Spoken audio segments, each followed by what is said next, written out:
Hello, everyone. I'm Rob Goodwin of YourBostonSports.com, coming from you on Facebook Live with my co-host John Korn. How are you tonight? I'm good. How are you? I'm doing pretty good. Good evening, everybody. So we're here to talk Sox, and of course, they have not been winning very many games as of late. They're on the West Coast. Tough losses too. A couple of them. Yeah, and the starting pitching has been actually pretty good. I mean, Rodriguez has pitched well. Price pitched well. Rodriguez is really coming around. Yeah, he is. I mean, you gotta be confident. Was about 60 games left. You got to be confident that they can do well in the next 60 games with him coming around, and Porcello's been good all year. Wright and Price have been okay. Yeah, Wright's kind of getting to his level, I think, a little bit. Their offense is great. They're in a little hitting slump now. Yeah, but they've had some bad luck. I mean, that game Price pitched, not this last start, the start before. He had a 1-0 lead going to the ninth inning, and Hanley. Actually, the bullpen blew it. They loaded up the bases with one out, and Hanley sent an airborne two-base error. Right. But that's a tough way to lose, but it happens. It happens. It's baseball. Exactly. It's baseball. When it happens to other teams, we don't see it. Right. But Red Sox fans go berserk when they see that. They think it's the only. I always tell Red Sox fans they should watch Mets games and Cub games, and to find out that other teams, other teams are good too. That's true. That's why the stuff like that happens. But it's tough to take when it happens to your team. Yeah. Now the last game that Price pitched, he pitched 7 strong innings, and then in the 8th he gave up 3 singles and a home run. Well, actually a home run and then 3 singles. Do you give John Farrell a little grief for not taking him out sooner? Probably at this point, yes. Normally, no, because he's supposed to be the ace. He's supposed to be able to get himself out of trouble and go 8-9 innings if the bullpen needs a rest. He's supposed to carry an extra load on his shoulders because he's the ace. But the way he's not their ace. He's pitching like a number 3 starter all year. So, well, I mean, I guess you do pull him. I mean, his ERA is over 4. Yeah, and to a degree, you have to think if you pull him after he gives up the home run and he gets the win. Do you have to worry about a confidence builder for a supposed ace? I think you do at this point. I don't know about a confidence builder, but just the mere fact that he is performing the way he is, when he gets in trouble, he may have to come out. Yeah, right. That's how, it's as simple as that. Yeah. Normally a pitcher like Porcello, he's been their ace. Right. He gets in trouble, you're thinking, well, maybe he'll get out of it, and he does. And a lot of times he does. He usually does. And he's gotten in trouble early. He hasn't. He's gotten in trouble early in games and has gotten out of it too. Which we, when we saw him pitch in June, that's exactly what we saw. He ended up pitching 6. So. And their offense will come around again. Yeah. It's up to the starting pitching. Yep. It's up to the pitching. Kimbrel's back. Mm-hmm. That was quick. And they have Ziegler, Kimbrel, and Barnes, Tazawa. Yeah. So the bullpen's good. Yeah. It's up to the starting pitching. Now they got 3 lefties in the rotation, which is kind of unusual. Pomerantz goes tonight. His ERA, you know what his ERA for the year is? 3.89. Under 4. Yeah. Not bad. Now, I wrote a blog entry the day of the trade deadline, actually, and I want to ask you a question in a second, but one thing I said was the reason why they're going after Carlos Beltran is because they really need somebody really solid in left field. That's kind of like Ben Holt. It was Chris Young. It was Blake Swihart, Bryce Brent.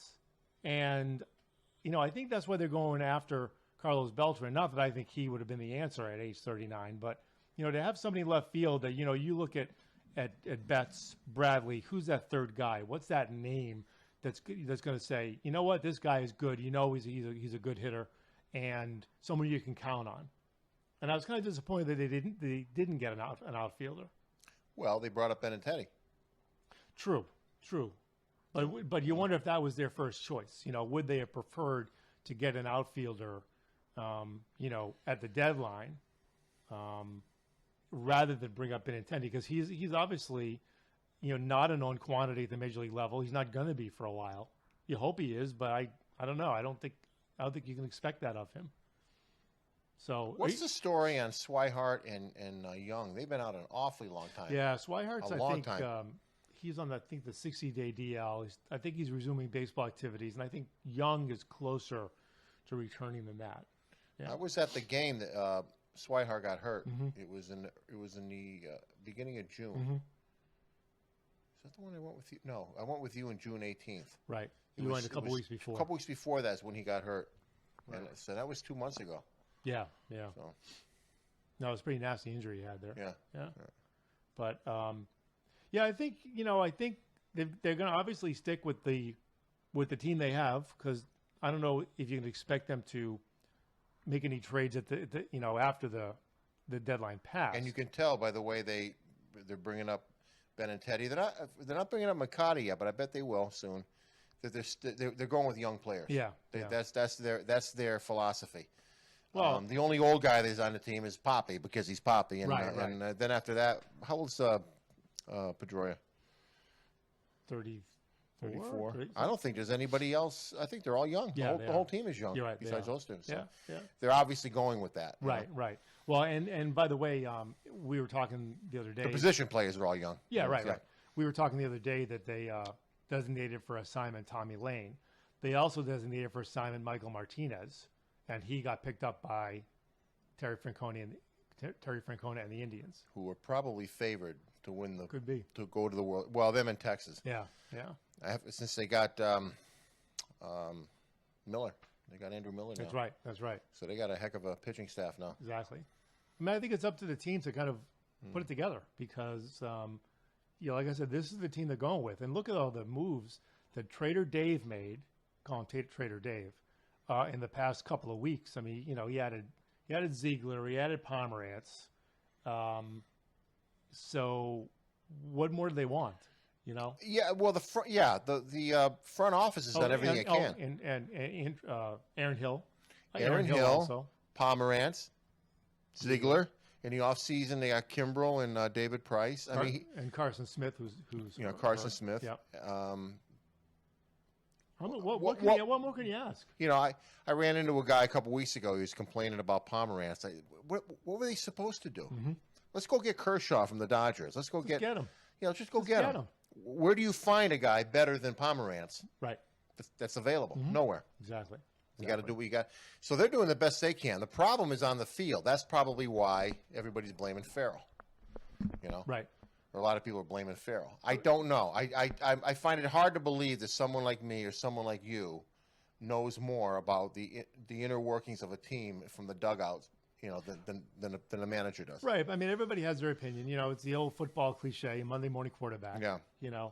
But I agree. I don't think you can really fault Farrell a whole lot. I mean, I could say, look, like I said before, I think Price should have been taken out of the last start, when he gave up that home run. But in retrospect, I don't know.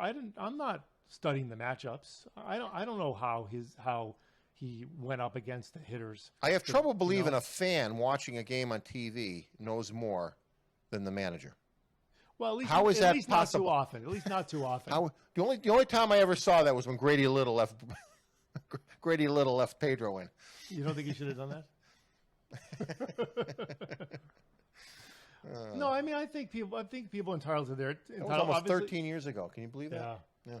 I think people are entitled to their opinion. Look, if I'm taking issue with John Farrell multiple games in a row, slap me, because you know what? I don't know anymore. I don't know as much as he does. But I as a fan, I could say, hey, look, I think Price should have been taken out after that home run. Maybe I'm right. Maybe I'm wrong. Easy for me to say, because guess what? He lost the game. But I mean, if what if he didn't lose the game? Farrell looked he would look good. That's true, and that would have been a confidence builder for your $30 million man. Yeah, I have trouble believing Price needs a confidence builder. There could be something wrong with his mechanics. Maybe he's injured and he's not saying anything. Sure. I mean, who knows? Yep, exactly. Yeah. Speaking of trade deadline, how about that fire sale the Yankees had? Well, I never thought I would see that. I know. Ever. Well, they're reloading. 10 prospects they got. If I'm a Yankee fan, you know what I say? It's about time. Yeah. It's about time. Gosh. Because, they limped into the playoffs last year. They lost their lone playoff game. And it really got them nothing for this year. Nope. But, they owe it to the fans. If they have a chance, they owe it to the fans to make a playoff push and try to do something. You can't blame them for doing that. Teixeira's gone after this year. They're not going to re-sign him. His contract's up this year. Right. Sabathia, they stuck with him for they stuck with him in A-Rod for another year, right? Right. Yeah. And speaking of A-Rod, what do you think's going on? He's 4 home runs shy of 700, and he's playing terribly, and they're not letting him bat. Is this kind of like I mean, if they let him go, no one's gonna sign him. He's done. Right. He could be done. Well, Four home runs shy of that milestone of 700. You don't think the Marlins would pick him up? He's 4 home runs shy of 700 home runs, and he's a disgrace. And he's sitting. But he's sitting. Right. They're not letting him hit 4 more home runs. Right. I heard he's playing tonight. I think he's playing tonight. Well, he better hit 2. He better hit a home run tonight. Quick, huh? Yeah, real quick. Yeah. Because if they let him go, which they probably won't, because they're going to pay him. I don't know though. What, they just take the money and give them the money, and they could say, you know what, we'll eat the 1 year, we're done. Like that could happen. That could happen. Could you imagine if he's 1 or 2 home runs shy of 700, gets cut by the Yankees, nobody picks him up? He's blackballed from hitting that milestone because of that. Yeah. I mean, he did it to himself. He did it to himself. He did it to himself. I got to say that today, now, he's not a disgrace, but everything is past. But everything rolls up into what amounts to his career. Everything he did, everything he said, all the lies have rolled up into his career. And you know what? I would kind of wonder if he realizes now that he's an adult finally, that he should have done things differently, but it's too late for him. It's too late for him. The amazing thing about this, I'm not shedding any tears. I'm just saying it is what it is. The amazing thing about the steroid era is the people that are most the names most attached to the steroid era are guys that never needed to take them in the first place. Manny would have done the same thing without him. Absolutely. He was the most natural hitter I ever saw. You know, Clemens, he's a first, but you cut Clemens' accomplishments in half. He's a first ballot Hall of Famer. What about McGuire and Sosa? They were never Hall of Famers in the first place. Exactly. And same with Bonds. You cut his accomplishments in half. He's a first ballot Hall of Famer. So nobody really needed to do it.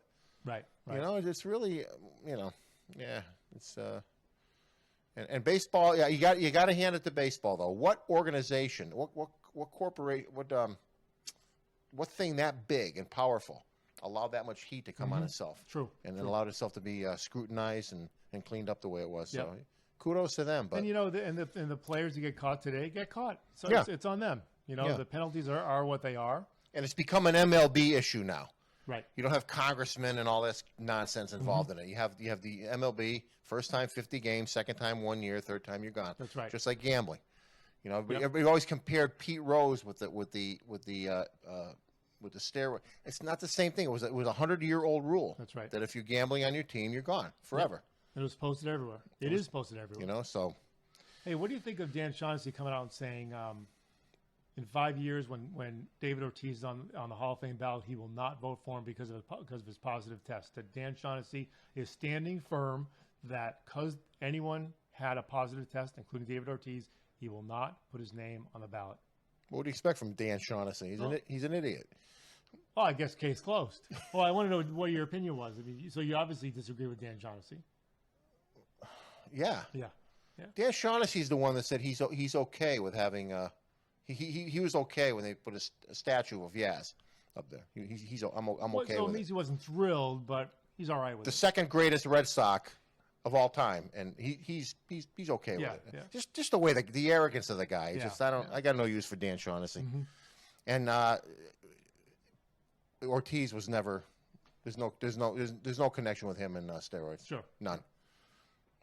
And his accomplishments and his postseason record, and his leadership skills and on and on. You said it yourself, one of the Hall of Fame criteria is character. Well, aside from his complaining every now and then about his contract being 1 year or 2 years, he's got character sewn up, right?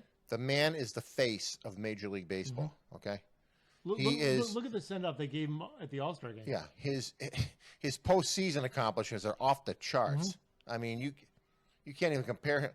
He had 3 walk-off hits in the same postseason in 2004. Yep. He batted 700 in the 2013 World Series 9 years later. Come on. Yeah, the farther he goes in his career, it seems like the better he gets, and it's easy for me to say that because of the year he's having this year, but look at, like you said, 2013. I mean, that was years after his first World Series championship, 6 after his second World Series championship, and look at the unbelievable 700 batting average. He's amazing. Yeah, amazing. Yep. Greatest clutch hitter that ever lived. Yep. You said he's the real Mr. October. Yeah. Oh, absolutely. That's the real Mr. October. So Dan Shaughnessy can can think what he wants. Yeah. I don't think David Ortiz cares if Dan Shaughnessy votes for him or not. No, I don't think so either. Yeah. Of course, Dan Shaughnessy wrote the book with Terry Francona, which is kind of surprising. But anyways, he did. But I agree with you. Look, we're Red Sox fans. Of course, we're going to agree that David Ortiz belongs in the Hall of Fame. Only time will tell if he makes it on the first ballot. You can't compare him with it. If you compare a player with their contemporaries, that's the criteria. Okay. Mm-hmm. Now, if you compare David Ortiz with other DHs, and don't say it's a new position. It's been around for over 40 years now. That's a very good point. There's nothing new about the DH. Mm-hmm. All right. Yeah. If you're going to say he's specialized, then you got to call Mariano Rivera special. He's no more. You know what I mean? He's no more specialized than Mariano Rivera was. Wait, you mean that there's nothing about your Hall of Fame candidacy that says everybody can make it except DHs? I thought there was something in the book. He's not a position player. Well, neither is What if he becomes the first DH to win the MVP? That would be unbelievable. I mean, that would be unprecedented. In his final year, yeah, he wins the MVP as a DH. Yeah. Now, Edgar Martinez is a great DH, but he went in as a third baseman. Right.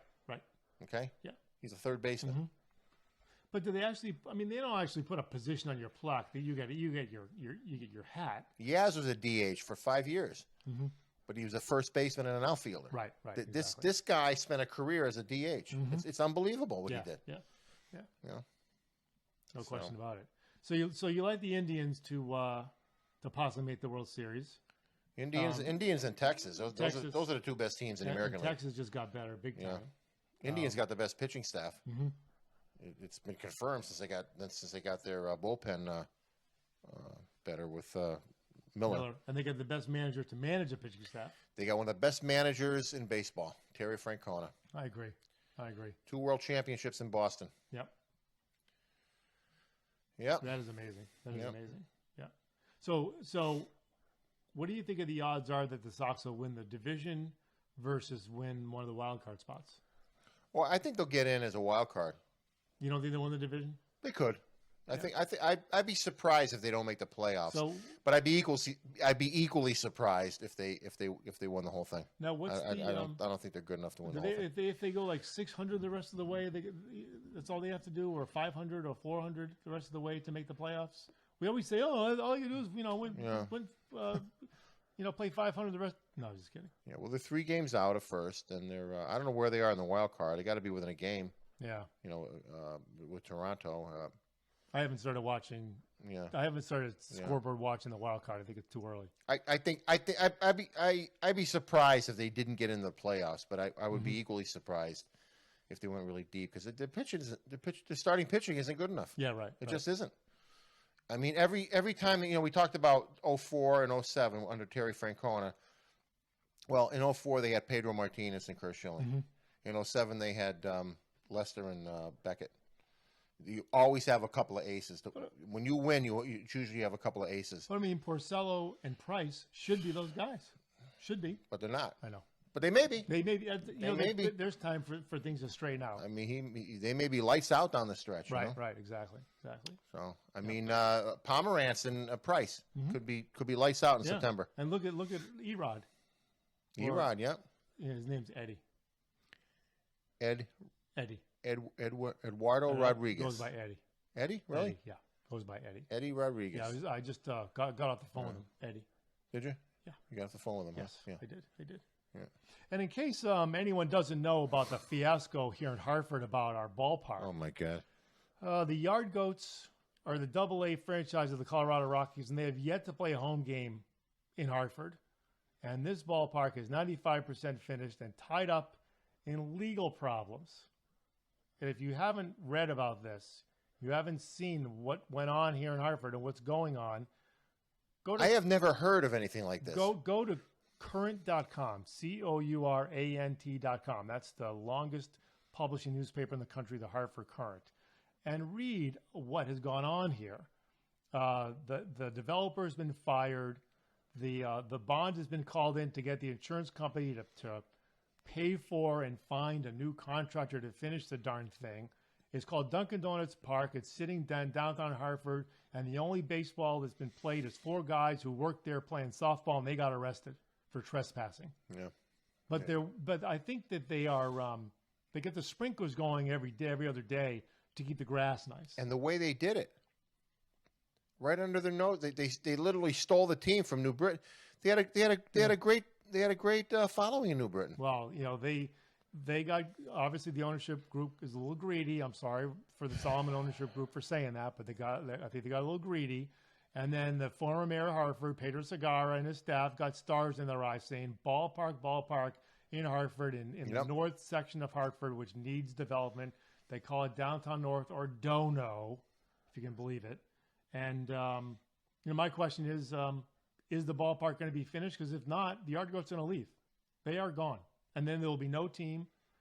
The city will be paying on this ballpark for years, paying back the bonds. And maybe we'll play a softball game there. Yeah, I've never heard of anything like that before. All right. So if a brand new stadium, and it's half built. It's 95% built. Yeah, and nobody can play there. So if you want to read about a huge fiasco here in Hartford, I really hate to say it, go to current.com or NBCConnecticut.com, any of the properties of the media here in Hartford, and maybe I'm missing something. What good did it do for them to fire the contractor? Because it would have been done by now if they didn't.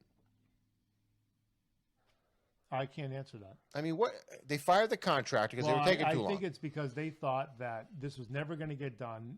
They were never going to come to an agreement. So by calling in the bond, they were essentially saying, hey, Arch Insurance, it's your job to finish this ballpark and find a way. And since the contractor center plan wasn't doing any work anyways and is not anticipated to do any more work, they figured just get rid of them. And because it's the insurance company's responsibility to find someone to finish it. That's how I understand it. What a mess. What a mess. And you know what? Yeah.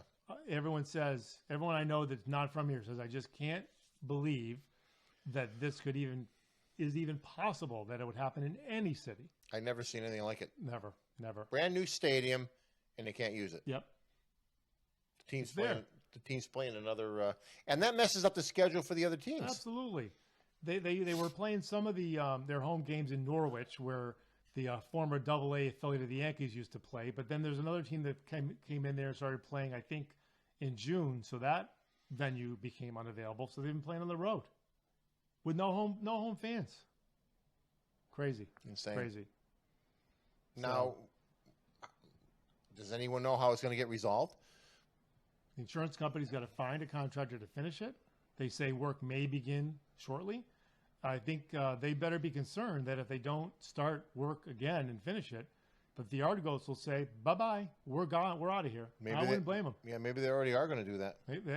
They've said that's a possibility. Yeah. That's a possibility. Wow. So, yeah, it's unbelievable. Just amazing. Yeah, if they wanted a new team there, they could have built a stadium and had an Atlantic League. Right. Like the team that came in in New Britain. Yep, exactly. Yeah. So, all right, so you say the Red Sox will make the playoffs. They could win the division. They'll probably get in the wild card. I think they're going to make a push for the division. That's what I think they're going to do. So yeah, we'll see what happens. They could. I think it's anybody's division, but yeah. So Boston's offense is going to when they get hot again, they're going to go on another winning streak, and right. We'll probably overtake first place. But so again, Pomerantz goes tonight at 10:00 against Miranda, who's got an ERA of 13.5. So that puts the Red Sox on pace to score 2 runs. So we'll see what happens. So hopefully this worked out well on Facebook Live, yourbostonsports.com. Corin, thanks for joining me in the Central Connecticut studios. Thanks for watching, everyone. Check us out on Twitter, on Facebook, on YouTube, and all the social media properties. Have a great night. Night, everybody.